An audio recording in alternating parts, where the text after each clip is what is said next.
afternoon. It's almost evening here in Serengeti, in the might Serengeti ecosystem. And alongside with me, I'm having my esteemed guest today from Arusha. They are the domestic tourist. I'm having Christopher, aka Ninja, behind the camera. But also I'm having John, and also I'm having Andrea.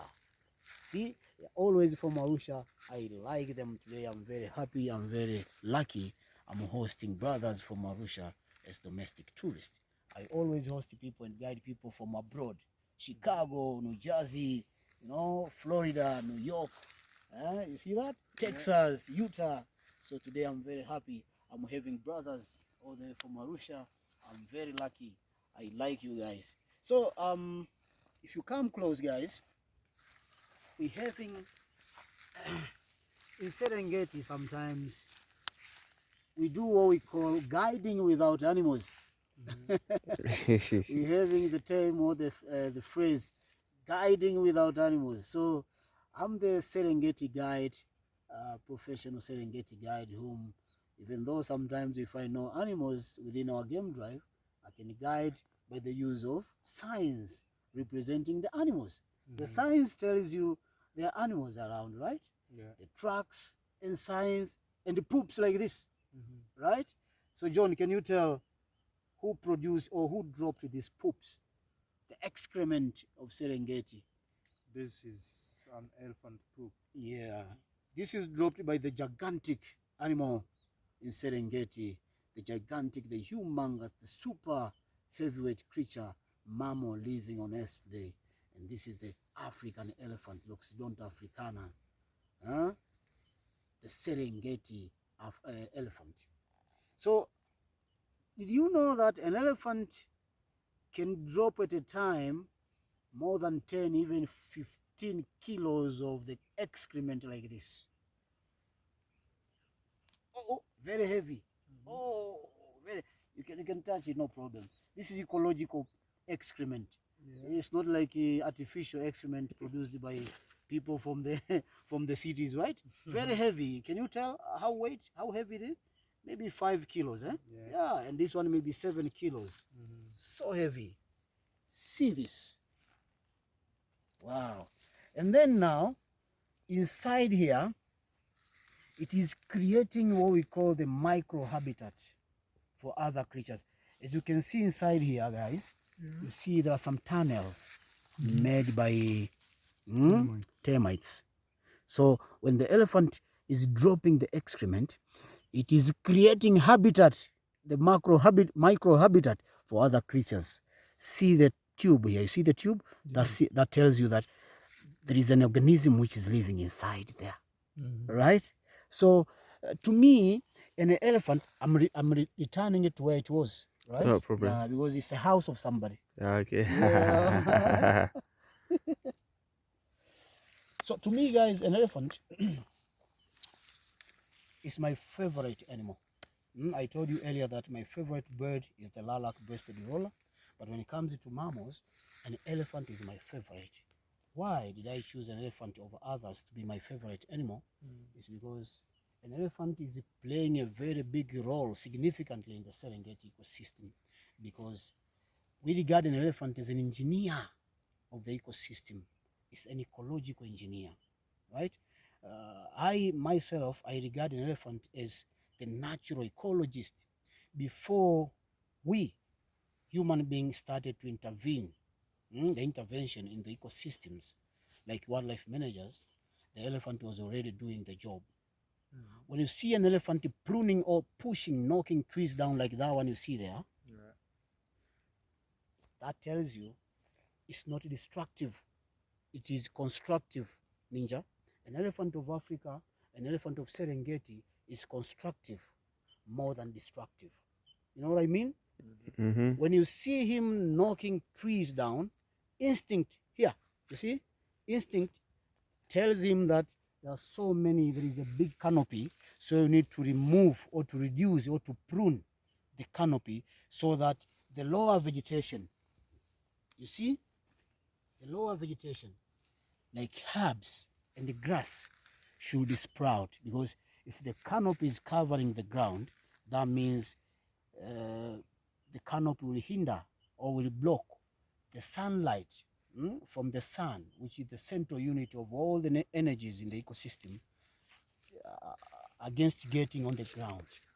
So if the sunlight is not getting on the ground, that means it is hindering or blocking the ground against getting energy, and then pass it to the lower plants. And about 95% of ungulate and antelopes of Serengeti, they are grazers. They are herbivorous. Yeah. So they need to graze on the ground, not on the trees. Only the giraffe is taller enough to access the canopy, but the rest of the animals, they are grazers. So an elephant is doing a job of as the ecologist of Serengeti, as the engineer of the ecosystem, pushing trees down to open up the ground, to open up the glade, so that it gets the what? Energy from the sun, from the sun, the sunlight, right? Yeah.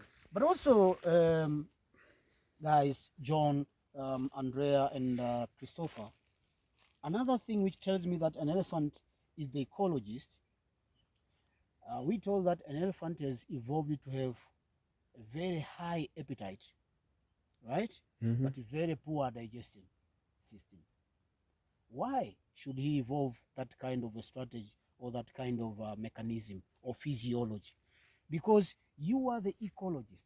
You need to put manure, you need to put fertilizers in the ecosystem. So you eat a lot because you're having very high appetite, and digestion takes place quickly, but makes it poor, so that you drop excrement in each and every 1 hour.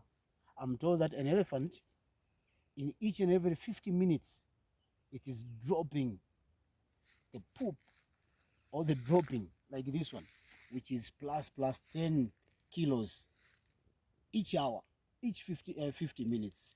So this tells me that since you are the ecologist, you need to put manure each and every time when you're moving within the Serengeti ecosystem. You see that? Yes. Another thing, an elephant has evolved to have a very big, powerful tusk, which is also for digging, excavating, like minerals on the ground. But also, an elephant is evolved a very high sense to detect water, which is high water table, so that during dry season like now, it can dig the high water table and then make a water hole so that it can drink, and then other animals within the ecosystem will be coming to consume or to drink that water. So you see, why do we regard an elephant as the ecologist, natural ecologist within the ecosystem of Serengeti? See that? Yes. Another thing which makes an elephant very superb, very distinctive, is that let me pick something here and show you. You see this, guys? John. Yeah. What can you see here? I see something like digested. You see this? Yes. You see this? So according to my experience, these are the palm fruits. As you see, we are very close to the riverine here, the Great Serengeti Mara River. So an elephant will be going there and pick some fruits from the palms and then eat them. After eating them, they'll be passing into the gut of an elephant, and then when an elephant poops on the ground, these guys will start to germinate and sprout the seedling. You see? So according to my knowledge, an elephant, together with everything, is a very important creature within the Serengeti ecosystem, because most of the trees you see, the higher trees, their seeds needs to pass through the gut of an elephant so that they can be germinated. And then when an elephant poops down, there's where you see the new sprout, the new seedling starts. Plants ranging from the balanites, the acacia, some sort of acacia, and other plants within the ecosystem of Serengeti, the seedlings and germination should take place starting from the gut into an elephant. And then when an elephant poops the excrement, there is where we see the sprout and the new plant is occurring from there. You see that? Yeah. So an elephant is the super ecologist, the super land mammal, the humongous, super heavyweight, gigantic, ginormous mammal on land which is occurring in Serengeti here in Africa. I'm Chacha, CHA, the guide for John, Andrea, and Christopher all the way from Arusha, and the Serengeti guide.